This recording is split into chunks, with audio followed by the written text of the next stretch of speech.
Mən də bütün xalqımızı təbrik edirəm bu bayram münasibətilə və ilk dəfə olaraq Əli Baxışın bəstəsi olan Mətləb Ağayevin sözlərinə və eyni zamanda Mahir Tahiroğlu'nun tərtibatı ilə bir gözəl mahnı ilə başlamaq istəyirəm. Bu 26-cı ildə hamıya düşərli olsun, bu mahnı da bizə düşərli olsun inşallah.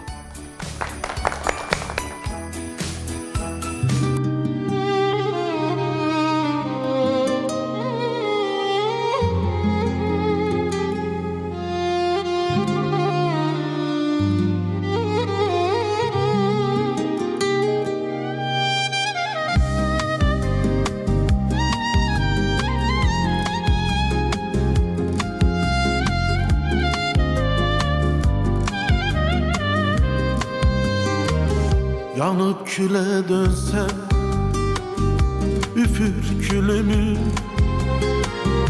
üfür ki kül olsa alışabilsin.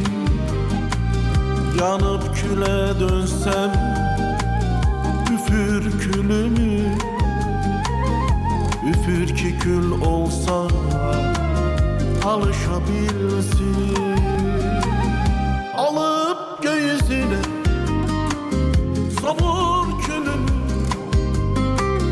erdemi kimseye danışabilsin. Gedirsen git ömürlük, çık ged ömürlük. Gelirsen gel ömürlük, mənə ömürlük. Gedirsen git ömürlük, çık ged ömürlük. Gelirsen gel ömürlük, mənə ömürlük. Getsən ömürlük git, kalsan ömürlük.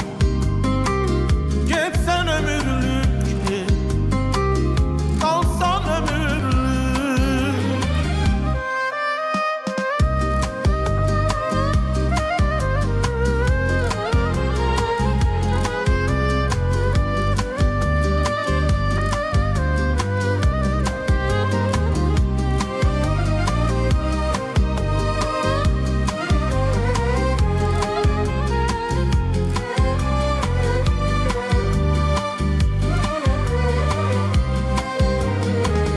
Unut yandı benim hasret odunda, atıl boşluklara sevgi katında. Unut yandır benim hasret odunda,